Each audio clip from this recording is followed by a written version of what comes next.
Okay बेटा।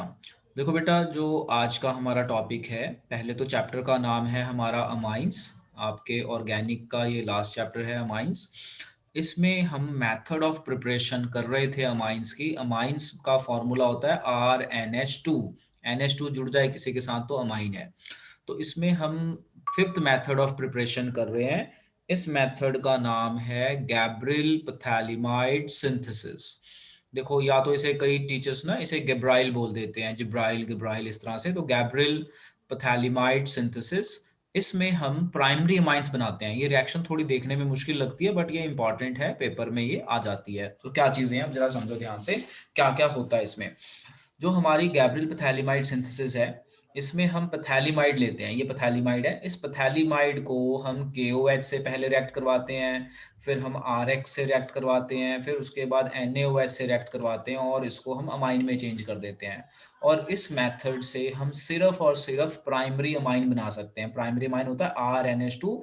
Aromatic amines नहीं, normal RnH2 बना सकते हैं, मतलब CH3NH2, C2H5NH2, इस तरह की चीजें बना सकते हैं। बेंजीन वाला नहीं बना सकते, मतलब एनिलीन नहीं बना सकते। तो गैब्रियल पैथालिमाइड से हम सिर्फ प्राइमरी अमाइन बना सकते हैं, एनिलीन नहीं बना सकते। अब आप देखो इसमें होता क्या है, जरा रिएक्शन देखना। थोड़ा सा देखने में मुश्किल लगता है, 2-3 बार बेटा लिखोगे तो ये आसान है, प्रैक्टिस करके बहुत आसान है। देखो कैसे। सबसे पहले हमने पैथालिमाइड लिया। ये पैथालिमाइड होता है बेंजीन CONH CO, तो इसे हम कहते हैं पैथालिमाइड। पैथालिमाइड की सबसे पहले रिएक्शन हम कर देंगे KOH से। तो KOH से रिएक्शन करोगे तो वाटर निकल गया, K आ जाएगा। तो पेपर में ऐसे सर्कल बनाने की जरूरत नहीं है, ये मैंने आपके इजीनेस के लिए यहाँ पे लिखा हुआ है कि आप समझ जाएं। तो अब यहाँ पे H की जगह पोटेशियम आ जाएगा, तो इसे हम बोलेंगे potassium phthalimide. This is your potassium phthalimide. Potassium phthalimide को RX से रिएक्ट करेंगे। RX को हम बोलते हैं एल्काइल हैलाइड, मतलब CH3Cl ले लो या CH3Br ले लो। तो जब हम इसकी रिएक्शन इससे करवाएंगे तो यहाँ से KCl निकल जाएगा, मतलब KX निकल जाएगा, R ग्रुप आ जाएगा। तो अब इसका नाम बन जाएगा एल्काइल पैथालिमाइड। देखो कितना आसान है, बस ये याद करो। उसके बाद स्टेप याद कर लो कि KOH से रिएक्ट करना है, RX से करना है, NaOH से करना है, बस प्रोडक्ट बन गया। 3 चीजों से रिएक्शन करनी है। अब देखो, तो जो ये हमारा अपना एल्काइल पैथालिमाइड बना है, R इज एल्काइल और ये पूरा पैथालिमाइड। एल्काइल पैथालिमाइड की रिएक्शन NaOH से कर देंगे, एक्वस NaOH से। अब इसको ना मैंने नीचे करके दिखाया कि इस कंडीशन में रिएक्शन कैसे होती है। तो ये एक्चुअल मैकेनिज्म नहीं है, ये just to make you understand बनाया हुआ है बस। इट्स नॉट एक्चुअल मैकेनिज्म, बस आपको ये समझ में आ जाए उस हिसाब से ये मैंने यहाँ पे बना रखा है। अब देखो क्या होता है, जरा समझना ध्यान से। क्या हुआ है, मैं इसे यहाँ से ब्लैक लाइन को इरेज कर देता हूँ और आपको समझाता हूँ। देखो यहाँ पे जो है ये हमारा NaOH 2 बार है। तो मैंने क्या किया, मैंने NaOH 2 बार लिख दिया और एल्काइल पैथालिमाइड लिख दिया। तो जब हम NaOH एक्वस NaOH की प्रेजेंस में हीट करते हैं तो इसके 2 मोल इससे रिएक्ट करते हैं। तो ये मैकेनिज्म नहीं बता रहा हूँ, बस आपको बता रहा हूँ कि निकलता क्या है बाहर। तो इसमें क्या होता है, ये वाला H इसके साथ निकल जाता है, यानी क्या निकल गया बाहर, RnH2 बाहर निकल गया। देखो RN, ये बॉन्ड टूट गए तो यहाँ पे HH जुड़ गया। It's not actual mechanism. इस तरह से बनाया कि आपको प्रोडक्ट याद हो जाए कैसे बनाना है और पेपर में इसको बनाने की जरूरत नहीं है। तो ये RnH2 निकल गया प्राइमरी अमाइन। उसके बाद ये बॉन्ड टूट गए और यहाँ पे भी ये ONA फ्री है, तो एक ONA इसके साथ जुड़ जाता है और एक ONA इसके साथ जुड़ जाता है। मैं फिर से बता रहा हूँ, ये कोई मैकेनिज्म नहीं है कि यहाँ से हमारा ये प्रोडक्ट कैसे बना है, ये सिर्फ मैंने आपको यहाँ पे समझाया है। तो ये है हमारा गैब्रियल पैथालिमाइड सिंथेसिस। एक बार फिर से देख लो, 3 स्टेप में हो जाता है। पहले पैथालिमाइड लो, इसकी रिएक्शन KOH से करो, वाटर निकल गया, K आ जाएगा, पोटेशियम पैथालिमाइड।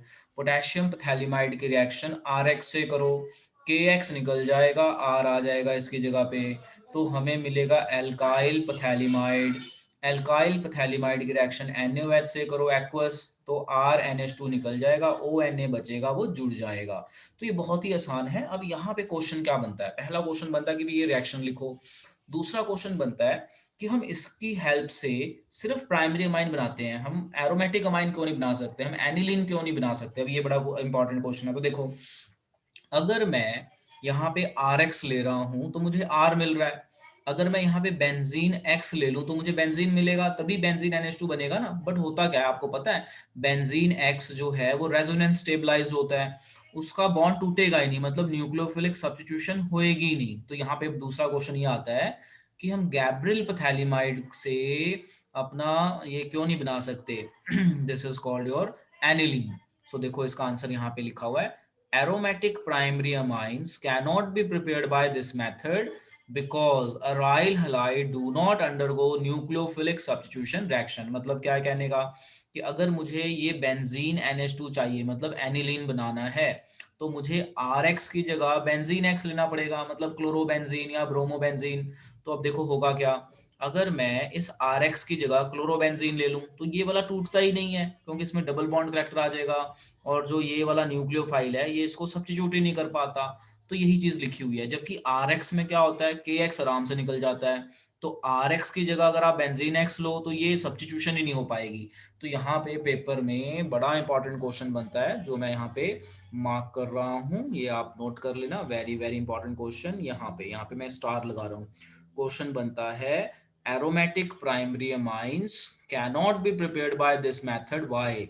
बिकॉज अराइल हलाइड, इसे कहते हैं अराइल हलाइड, क्लोरोबेंजीन को, do not undergo nucleophilic substitution, मतलब इसका ये बॉन्ड टूटेगा ही नहीं जल्दी, और ये वाला न्यूक्लियोफाइल इसको सब्स्टिट्यूट नहीं कर पाता, इसलिए रिएक्शन ही पॉसिबल नहीं है और हमें एरोमेटिक अमाइन नहीं मिलता। So this is important. लो बेटा, अब हमारा आता है next method of preparation for amines. इस मेथड का नाम है हॉफमैन ब्रोमाइड डिग्रेडेशन रिएक्शन। अभी हॉफमैन ब्रोमाइड डिग्रेडेशन रिएक्शन क्या है, तो इसमें हम प्राइमरी अमाइंस बनाएंगे इसमें भी, बट हम यहाँ पे एरोमेटिक प्राइमरी अमाइन भी बना सकते हैं। इसकी खास पीछे जो गैब्रियल पैथैलिमाइड थी उसमें नहीं बनती, इसमें हमारी एरोमेटिक वाली ये भी बन जाएगी, गैब्रियल पैथैलिमाइड में नहीं बन रही थी। सो देखो इसमें क्या होता है, पहले तो मैं आपको ना इसको शॉर्ट में याद करना सिखाता हूँ। इसके रिएक्टेंट देखो, रिएक्टेंट कौन कौन से हैं गैब्रियल पता अपना हॉफमैन ब्रोमाइड डिग्रेडेशन रिएक्शन में। सो देखो नाम है इसका हॉफमैन ब्रोमाइड, मैंने तोड़ के लिख दिया डिग्रेडेशन रिएक्शन। तो ये है इसके रिएक्टेंट, ये रहा अमाइड, इसमें अमाइड यूज होता है, ब्रोमीन यूज होता है, एल्कली NaOH या KOH यूज होता है, और प्रोडक्ट में बनता है RNH2, sodium carbonate, sodium bromide and water. अब देखो इसको ना याद करने का शॉर्टकट मैंने क्या किया, जो इसका नाम है ना इसके नाम को तोड़ के लिख दिया। सो देखो हॉफमैन तो नाम हो गया, ब्रोमाइड, ब्रोम मतलब ब्रोमीन, एंड अमाइड मतलब अमाइड, NaOH हम याद रख लेंगे। तो मैंने यहाँ पे आपको एक शॉर्टकट बताया है कि जो हमारी हॉफमैन ब्रोमाइड रिएक्शन है हम इसे कैसे याद रख पाएंगे। तो देखो इसके नाम में ही रिएक्टेंट का नाम है, हॉफमैन नाम है, ब्रोमाइड, ब्रोम मतलब Br2, अमाइड मतलब RCONH2, और ये हम याद रख लेंगे। डिग्रेडेशन का मतलब होता है कि ये वाला CO गायब हो जाएगा, डिग्रेड मतलब कम होना, टूट जाना, यही होता है ना। तो देखो जरा इसको और रिएक्टेंट को कंपेयर करो, यहाँ पे RCONH2 है, यहाँ पे CO गायब है, यहाँ पे CO गायब है, तो यानी RNH2 है, यानी प्रोडक्ट में एक कार्बन कम हो जाएगा। यानी डिग्रेडेशन को आप प्रोडक्ट से रिलेट कर दो, यानी CO गायब हो जाएगा और मुझे मिलेगा RNH2। देखो फिर से कैसे इसका शॉर्टकट है याद रखने का, कि हम अमाइड लेंगे, देखो हॉफमैन ब्रोमाइड डिग्रेडेशन, ब्रोम मतलब Br2, मतलब रिएक्टेंट याद करने का तरीका बता रहा हूँ, अमाइड मतलब अमाइड RCONH2, और ये बेस हम याद रख लेंगे, NaOH याद रख लेंगे। प्रोडक्ट में डिग्रेडेशन है, यानी जो आपका अमाइड है इसका CO गायब कर देना और इन दोनों को आपस में चिपका देना है, RNH2 को आपस में जोड़ देना, ये प्रोडक्ट है, यानी एक कार्बन कम हो गया। अब देखो ये पूरी रिएक्शन कैसे हुई है, तो अगर हम पूरी रिएक्शन देखें तो अमाइड ब्रोमीन एल्कली इसकी रिएक्शन करवाएंगे। तो मैंने क्या किया, मैंने अमाइड लिख लिया, Br2 को भी लिख लिया, NaOH 4 टाइम है 4 टाइम लिख लिया। तो जब हम हीट करते हैं रिएक्शन करने के लिए तो NaBr निकल जाता है, यानी 2 NaBr निकल गए। उसके बाद क्या होता है, ये CO निकल जाता है हीट करते हुए, CO Na2CO3, ये देखो Na2CO3 निकल गया, ये भी लॉस हो गया, यहाँ से मैं एरो डाल दूं इसको समझाने के लिए। सो आपको प्रोडक्ट बनाना आ जाएगा। अब देखो अगर ये Na2CO3 निकल गया तो अब ये R और NH2 बच गया, तो ये R NH2 आपस में जुड़ जाते हैं, तो आपस में जुड़ गए तो क्या बन गया, RNH2 बन गया।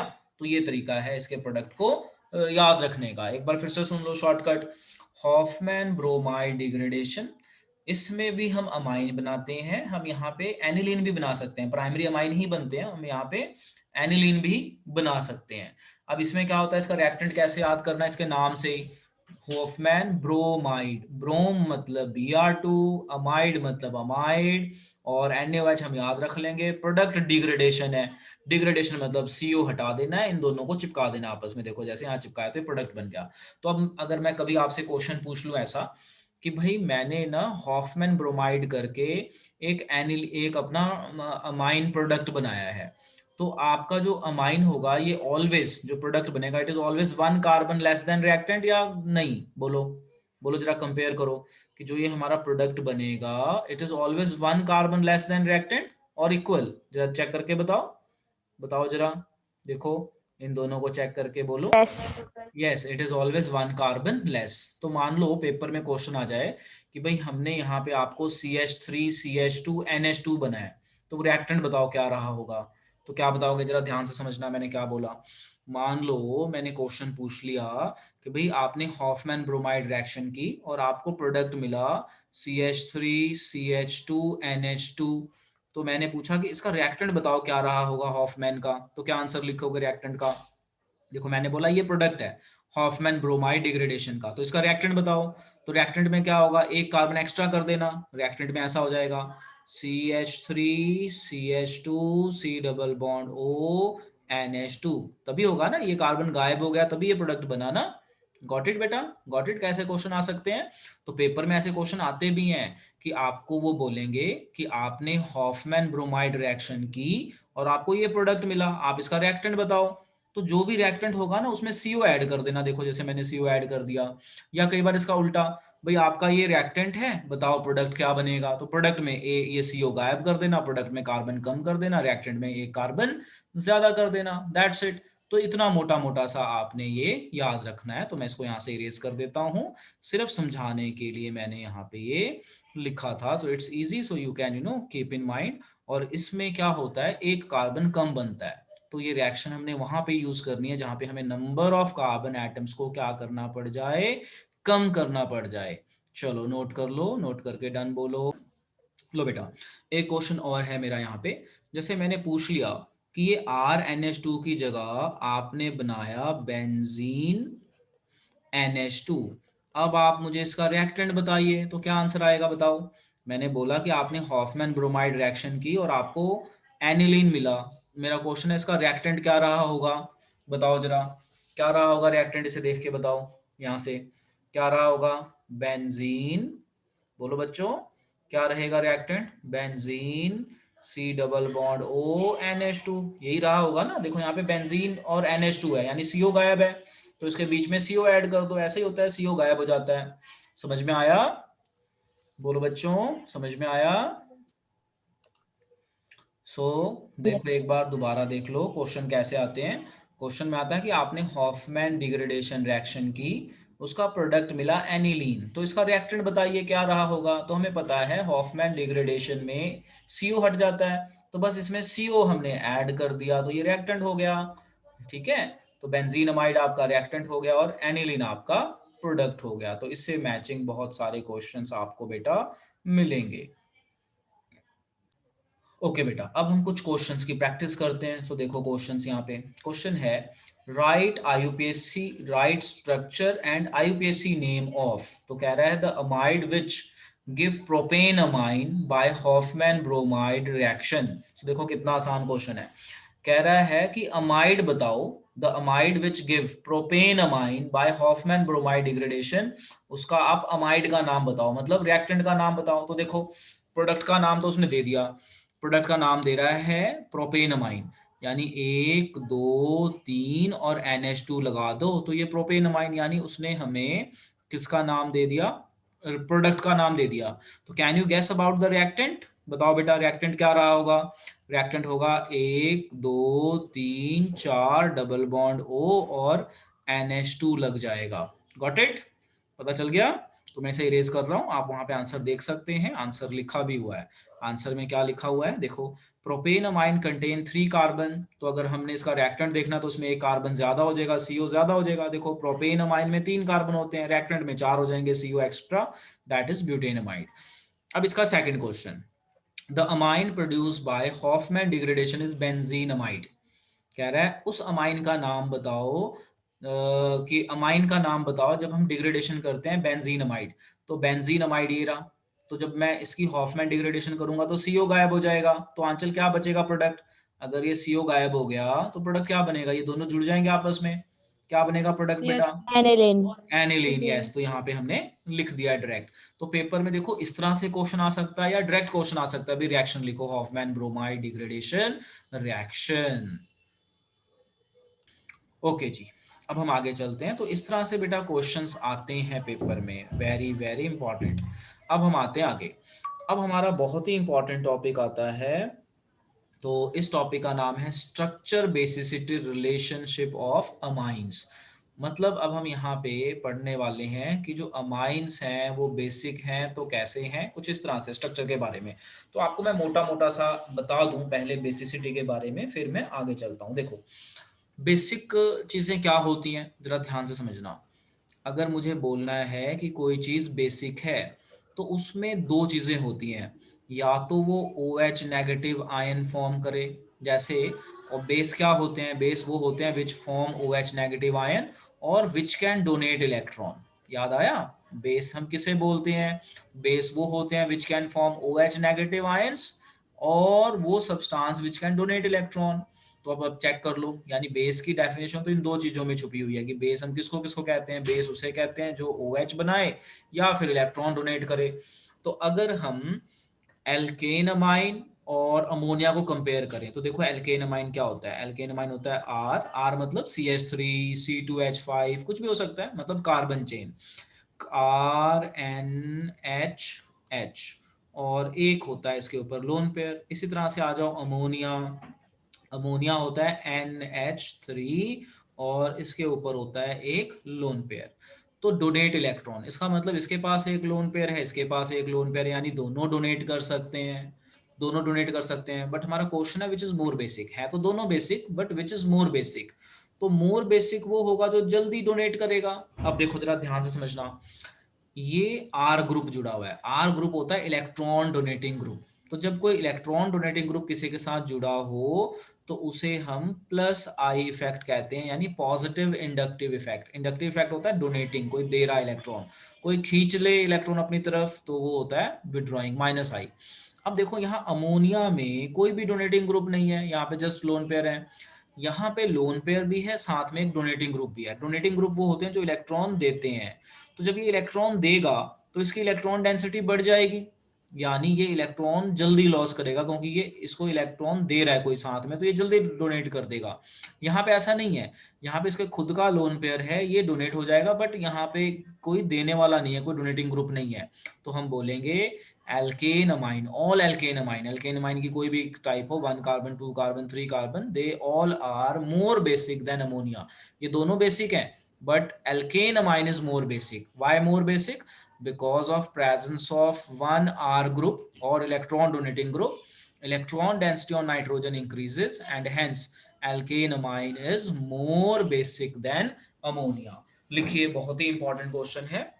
और प्लस आई इफेक्ट क्या होता है, जब कोई ग्रुप ऑफ एटम या एटम इलेक्ट्रॉन दे सकता हो तो प्लस आई इफेक्ट, अगर कोई खींच ले जैसे Cl लगा होता तो वो इलेक्ट्रॉन खींचेगा अपनी तरफ तो वो माइनस आई इफेक्ट हो जाएगा। तो अब यहाँ पे लिखेंगे आंसर में इस तरह से कि alkane amine, alkane amines are more basic, more basic than ammonia because it has electron donating group, because it has electron donating group and so plus I effect. As a result, as a result, as a result electron density, increases on nitrogen atom, hence can donate electron more easily. So देखो जी, ये answer है जो आप लिख सकते हो. देखो क्या आंसर लिखा है, एक बार आप दोबारा देख लो कि जो हमारा एल्केन अमाइन है इसमें प्लस आई इफेक्ट है due to presence of electron donating group. Electron donating group होने के कारण ये जो नंबर ऑफ इलेक्ट्रॉन है यहाँ पे बढ़ जाएंगे, बस ऐसा समझ लो, बढ़ जाएंगे. तो बढ़ जाएंगे तो डोनेट हो जाएंगे रिपल्शन के कारण. यहाँ पे ऐसा नहीं है. तो alkane amine is more basic. तो मैंने आंसर यहाँ पूरा नहीं लिखा है, जस्ट हिंट लिख दिया है कि alkane amines are more basic than NH3 because it has electron donating group plus I effect. As a result, electron density increases on nitrogen atom, hence it donate electron quickly than ammonia. तो इस तरह से आप लिख सकते हैं. Note कर लीजिए, नोट करके डन बोलिए, वेरी इंपॉर्टेंट है.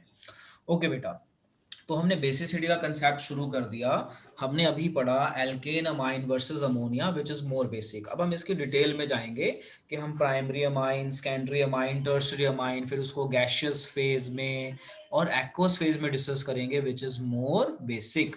और वो बहुत इंपॉर्टेंट टॉपिक है. देखो अब हमारा यहाँ पे क्वेश्चन आ रहा है कि विच is more basic out of primary amine, secondary amine and tertiary amine in gaseous phase. मैं जो अभी टॉपिक डिस्कस करने जा रहा हूं वो मैं डिस्कस करूंगा गैस फेज या फिर गैशियस फेज.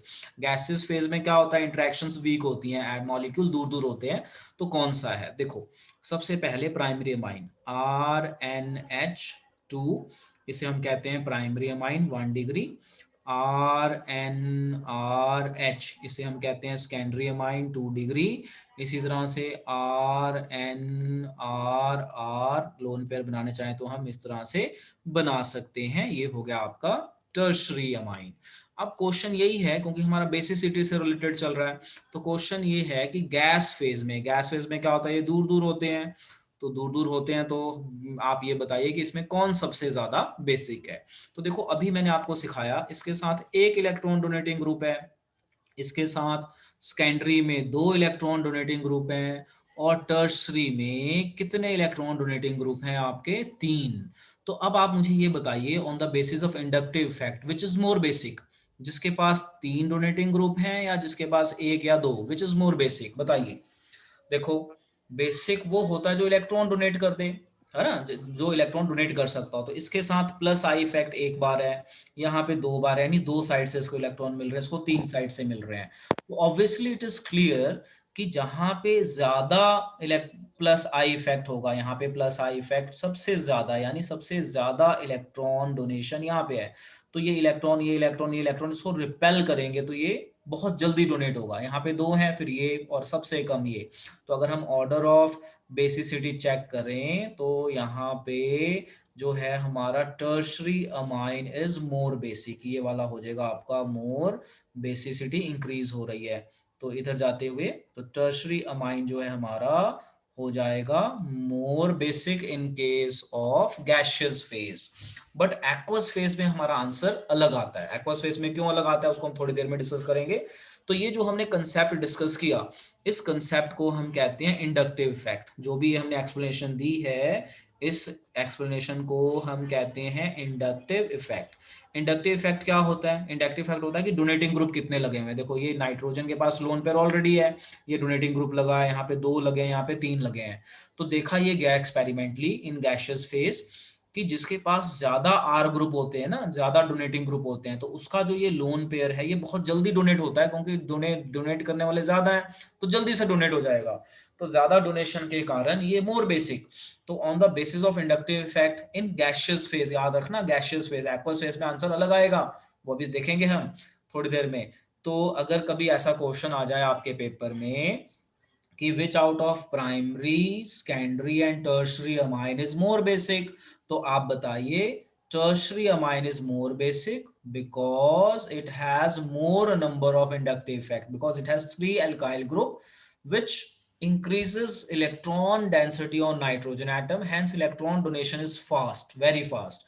तो tertiary amine is very basic in gaseous phase. अब देखो मैंने यहाँ पे ऊपर थ्योरी जो लिखी है, the basic nature of aliphatic amines, aliphatic होते हैं नॉर्मल कार्बन, बेंजीन नहीं, नॉर्मल कार्बन चेन, जैसे 1 carbon, 2 carbon, 3 carbon, normal carbon chain को हम एलिफेटिक कह देते हैं। Increases with increase in number of alkyl group, यहाँ पे अल्काइल ग्रुप 1 है यानी इंडक्टिव इफेक्ट 1, यहाँ पे 2 है तो 2, यहाँ पे 3। Okay, this trend is followed in the gaseous phase.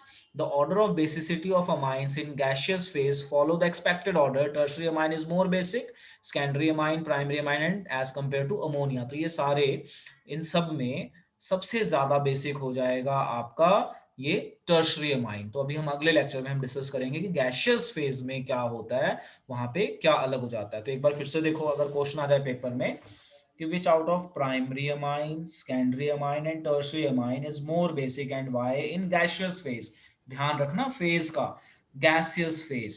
तो अगर गैस फेज की हम बात कर रहे हैं तो गैस का तो मतलब आपको पता ही है ना, वेपर फॉर्म समझ लो एक तरह से, जिसमें दूर दूर होते हैं ये। तो क्या होगा, ये देखा गया है कि जिसके पास ज्यादा डोनेटिंग ग्रुप है, तो इलेक्ट्रॉन डोनेटिंग ग्रुप ज्यादा होने के कारण इसकी इलेक्ट्रॉन डेंसिटी बढ़ जाएगी। इलेक्ट्रॉन डेंसिटी बढ़ने का मतलब इलेक्ट्रॉन्स बढ़ जाएंगे, ऐसे सपोज कर लो। तो इलेक्ट्रॉन्स बढ़ गए तो रिपल्शन के कारण डोनेट हो जाएंगे, तो इट इज मोर बेसिक। और सबसे कम बेसिक हुआ प्राइमरी अमाइन, और अमोनिया तो सबसे कम, क्योंकि उसमें कोई डोनेटिंग ग्रुप है ही नहीं। तो ये बहुत ही इंपॉर्टेंट क्वेश्चन बनता है, इसे नोट कर लीजिए और लर्न कीजिए।